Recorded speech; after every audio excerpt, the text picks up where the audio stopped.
Hi, and welcome to Lunch with California Common Cause, our weekly opportunity to chat with our members and others interested in building a better, more inclusive California democracy. I'm Jonathan Mehta Stein, the Executive Director at California Common Cause. Last week, I passed my 2-month mark at the organization. It's been a total whirlwind, but it's been super fun, and I can't wait for all the work that comes ahead. Every other week, we have a guest on from the democracy space to talk about census or redistricting or voting rights, or something else relevant to building a more inclusive and accessible California democracy. In the intervening weeks, like this week, we provide a solo update on what's going on in the democracy space in California. Please ask any questions you might have in the comments. We'll get to comments and questions at the end. We hope that you'll take the time to provide a comment so we can engage with you, our members and followers. But first, before I jump in, I want to do a special note for young leaders, young activists, young organizers, or any of our members who have a young leader in their lives. California Common Cause has for years led an annual student organizing activist retreat. We call that SOAR. And this year it's moving virtual. It's being handled online in a number of different settings or sessions. And so we've already led one. We have a number of additional ones left for the summer. And so if you're a young leader or you know a young leader, point them to our website where they can find out more and they can potentially sign up for our free training for young organizers and activists. The website specifically you'll want to go to, you can go to commoncause.org/California and you can find it. But if you want the specific link, it's commoncause.org/California/student-activism. Also for young leaders in our space, internships. We have had interns in the past, but we're starting a more formal intern program. Starting in the fall, we'll provide an opportunity for young people working remotely to work on voting rights, money in politics, redistricting, and all the other things that California Common Cause works on. And happily, we are able to pay our interns going forward. We think it's really important to pay interns because it's an equity issue. We want students who don't have financial support from family or other independent financial means to be able to work with California Common Cause, to bring their perspective to our work, and hopefully through that process begin to diversify the coalition behind our issues. So check our website in the coming weeks for a job posting, or direct the young leader or young policy person in your life to our website for future information. Okay, so what's going on in the democracy space in California? We've talked in past shows about the governor's executive order from May 8th that provides every registered active California voter with a vote by mail ballot before the November election. As you know, that's being challenged by 2 lawsuits, one by Darrell Issa and one by the RNC and the California Republican Party. A number of civic engagement and civil rights organizations rushed to join the state in defense of the executive order and tried to intervene in the lawsuit. We tried to be interveners, including California Common Cause. Our attempt to intervene was denied, I think in part because so many groups wanted to join the defense of the law, and it just felt unwieldy to the court. And instead, yesterday, we submitted an amicus brief, a friend of the court brief, letting the court why we think as nonpartisan civic engagement and democracy building organizations outside of government, we think it's critically important to offer voters a safe, accessible way to cast their ballot in November. You also remember that there are 2 pieces of legislation that are helping to reform California's democracy for November 2020. AB 860 is the one that codifies the governor's executive order I just mentioned. That was signed by the governor last month and is now law. So even if for some reason the executive order is no longer relevant, the state law now provides that every single California registered active voter will receive a vote by mail ballot before the November election. But there's another piece of legislation, SB 423, that provides for in-person voting sites, an early vote period, ballot drop boxes, and other pieces of the in-person voting experience, separate from the vote by mail experience. That's a really important piece. As we've talked about in previous shows, certain groups of voters use in-person voting at higher rates. People with disabilities, people with language needs, Latinos, young people. These are communities that either need or want an in-person voting opportunity, and SB 423 would provide it. Now, I'm only flagging it because it has not yet been signed. It is still in the legislature. It will be considered by the legislature when it returns from recess later in July. And I'll provide an update on that at a future show of Lunch with California Common Cause. Another piece that I've mentioned in the past that I have an update on is funding. So we've talked about the fact that California's November 2020 election will look nothing like any previous election in California, and it's going to take a lot of money to transition to a new, safer system for November, and also to educate voters about the changes that are coming for the November election. And despite the fact, or because it's a difficult budget environment, we've been unclear on whether there's going to be federal funding or state funding for these purposes. In the last few weeks, we've learned that there will be about $60 to $70 million in federal funding coming from the Help America Vote Act and from the CARES Act that will pay for operational costs, provide money to counties to transition to a new voting system that provides for safe, accessible in-person voting and vote by mail for everyone in the November election. And hopefully, because the California budget is not quite finished, but we're close, $35 million in state funding that will pay for voter education. So we can begin to educate California voters up and down the state about the fact that voting is likely to be different in November. So that's the update, the Sacramento update, and the sort of preparing for November 2020 update. You've heard a lot about those pieces in the past, and you'll continue to hear about them as we get closer to November. Another thing that is a preparation for November, but is not specific to Sacramento, election protection, i.e. poll monitoring. So every election cycle, California Common Cause will send trained volunteers to polling places and vote centers around California to make sure that the voting sites are complying with the requirements of state and federal law, and to make sure that voters are able to access their ballot without encountering barriers. This includes voters with disabilities, voters with language needs, voters using provisional ballots, and so on. In the past, California Common Cause has focused its poll monitoring effort in Southern California, in Los Angeles County, Orange County, San Diego County, knowing that partners in the Bay Area often handle Northern California and much of the Central Valley. The leading organization of this is Asian Americans Advancing Justice, Asian Law Caucus.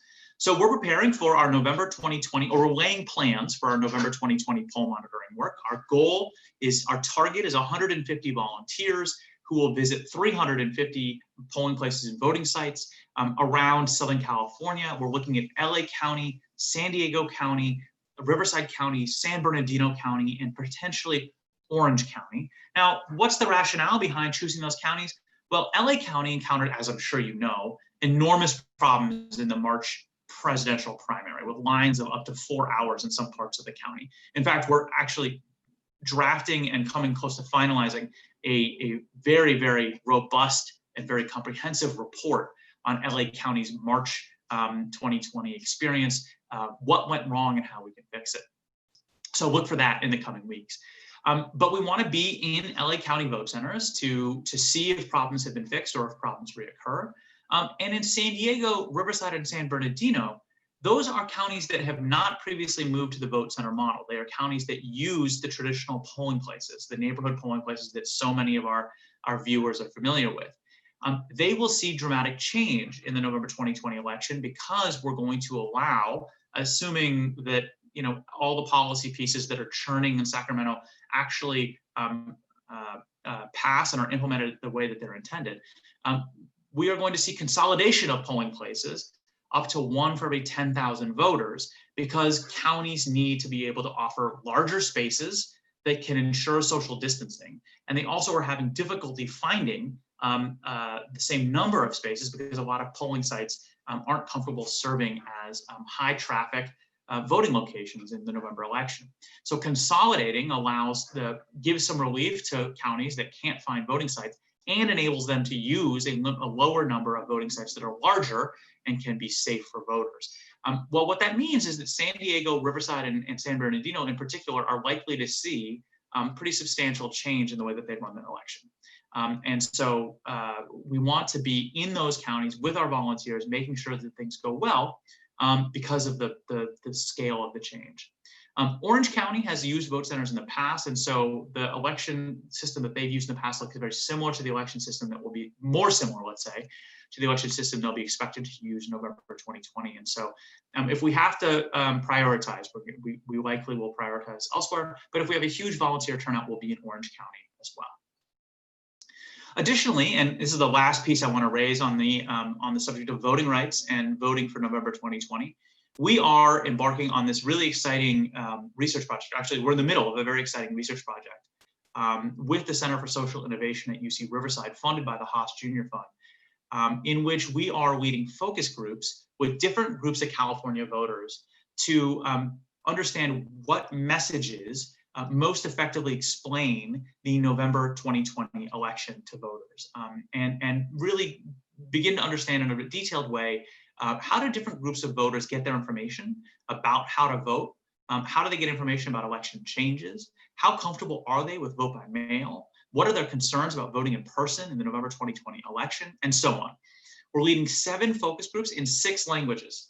One in Spanish for the Latino community, one in Mandarin for the Chinese community, one in Vietnamese for the Vietnamese community, one in Korean for the Korean community, one in Tagalog for the Filipino community, and one in Hmong for the Hmong community. Also one in English that's geared towards youth voters. And there's separate research being led by other groups to focus on African-American voters. And the goal here is to understand what every single different subsection of the California electorate needs to hear in order to understand the November 2020 election, and to make sure that these changes that are meant to make voting safer don't inadvertently leave anyone behind. Okay, so that's it for this week on voting rights and preparations for the November 2020 election. As you can see, we're incredibly busy making sure that California does not look like Georgia, does not look like Wisconsin. California provides a safe, accessible voting experience for every voter in November. Okay, let's transition now to redistricting. You may have seen that the California Citizens Redistricting Commission, our independent citizen-run redistricting commission that will draw our congressional districts and our state assembly and state senate districts, has moved into the very final stages of the selection process. So a applicant review panel composed of 3 professional auditors took the thousands and thousands of applications that narrowed it down to a pool of 35 finalists, actually narrowed it down to a pool of 60 finalists. Legislative leadership was then allowed 24 strikes for with no explanation given. That's the law, that they do not have to provide an explanation. It's a lot like a jury selection process. And then 1 person dropped out of the Democratic pool. And so you were left with 35 finalists, 11 Democrats, 12 Republicans, and 12 no party preference, declined to state or other. And out of those 35, a ping pong ball lottery was used to select the first 8 members of the 14-member commission. And we had some pluses and 1 really big minus. We had good representation across different racial and ethnic groups, with the exception of the Latino community, where there was 0 members selected in the 8. Good representation among whites, blacks, and Asian Americans, but there was 0 Latino members. And this is, I'm going to linger on this for just a minute in a moment. There was good representation across geographics. There was different counties represented, different parts of the state represented.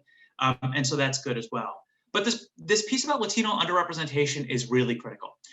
This is, of course, a commission that is supposed to draw district lines that empower California communities for the next decade. And these lines have to be very, very careful when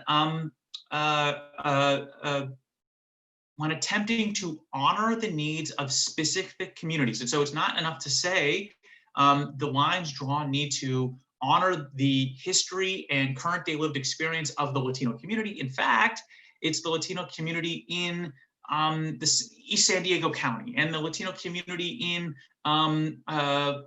Los Angeles, and it's the Latino community in Bakersfield, the Latino community in Sacramento. It is we need a commission that can understand or can listen to community members to learn about the specifics of communities all over the state. And it's really important that the commission bring an appreciation and an understanding of California's diverse demographics. And having 0 Latino representation is obviously a problem. And moreover, we want millions of Californians to step forward and make their voices heard to this commission, right? This is part of the beauty of California's model. We don't have politicians drawing the district lines. We have an independent citizen-run process that is designed to take into account public testimony. But people from the Latino community it would be understandable if they said, I don't see myself reflected in this commission. I don't think this is a commission that's going to listen to my needs, and thus they opted out of the process. So what is happening next? Well, the ballot measure that created the Citizen Redistricting Commission empowers the 8 selected by random draw to appoint 6 more from the finalist pool, explicitly with the purpose of balancing diversity, racial and ethnic diversity, gender diversity. Oh, good gender diversity. I forgot to, excuse me, such an oversight on my part. Really even split between men and women to this point. And so the 8 will choose 6 more with the intent of balancing racial and ethnic diversity, gender diversity, regional diversity, and so on. If they're able to choose, there are 5 Latinos left in, 6, excuse me, I believe there are 5 Latinos left in the pool. Is that right? 4, 2, 1. So there's 6 left in the pool, but the max that they could select is 5 because you have to select certain numbers from certain subgroups.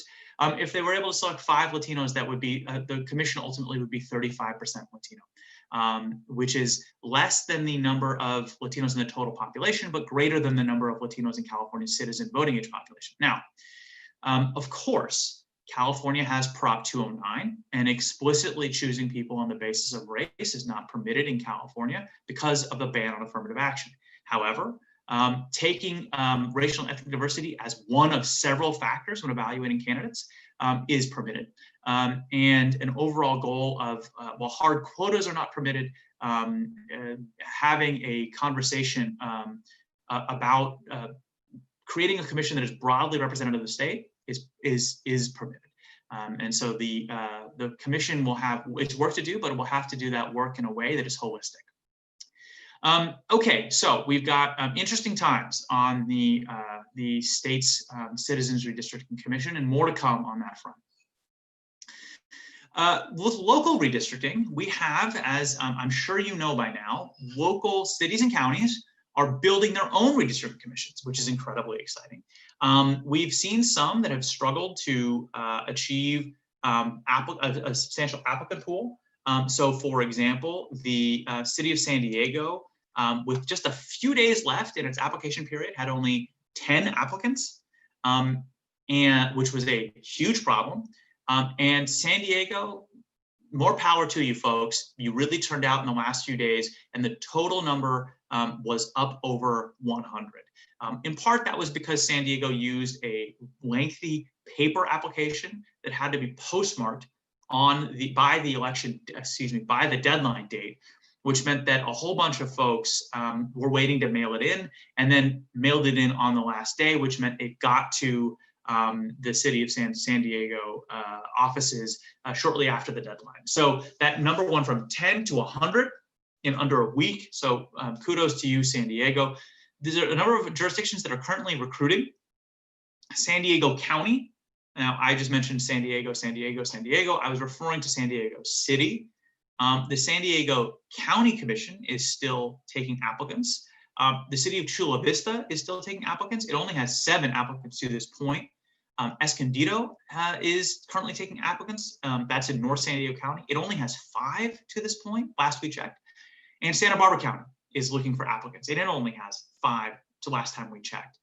San Diego County, Chula Vista, and Escondido all have about 3 weeks left in the application period. So if you live in one of those jurisdictions, I highly recommend that you get your application in. In particular, Chula Vista and Escondido, those are cities that have a short amount of time left and a very low number of applicants. And so if you know anyone in Chula Vista, or you know anyone in Escondido, or if you can put the word out on social media, please do raise the visibility of this issue. Last thing on redistricting, local redistricting, I just want to flag for you that there's a number of jurisdictions that will be opening their application process soon. The big one is LA County. So LA County is home to 10 million Californians. It's an incredibly powerful commission to sit on. You will be drawing district lines that shape the Board of Supervisors for the next decade. LA County will be opening its application process, we believe, in the next week or two. The city of Berkeley and the city of Roseville in Placer County will also be opening up application processes soon. So if you live in Berkeley, if you live in Roseville, please consider applying to serve on your local redistricting commission. You will have the opportunity to shape political districts for the next decade and make decisions about whether we empower communities or we silence communities through our district lines. Okay, those are the updates that I had for everyone on voting rights and on redistricting. Please let me know if, reach out to us before our next episode to let us know if there's any topics you want covered, if there's any questions you want asked. Next week, we'll have on Astrid Garcia Ochoa, who is the executive director of the Future of California Elections, an umbrella organization that for the last decade has been at the epicenter of reshaping California's democracy. California Common Cause has been one of several members of the Future of California Elections for that entire period. And we've done incredible work over the last decade, passing automatic voter registration, online voter registration, same-day voter registration, vote centers, et cetera, et cetera, et cetera. We've really brought reforms to California's elections. And a lot of that has been centered at the Future of California Elections, or been led by member organizations in the Future of California Elections. And so we'll talk with Astrid about all of that work, and we'll talk about the work that's left to be done, because despite the fact that we've passed all these reforms to make voting and voter registration easier, as we've talked about in previous episodes, California has deep and persistent voter participation disparities on the basis of race and age, with Latino voters, Asian American voters, and young voters voting at half the rate or less of other voters. So we've passed a ton of positive reforms, but we haven't built a representative democracy. So we'll talk about all of that and more next week on Lunch with California Common Cause. Thanks for joining us.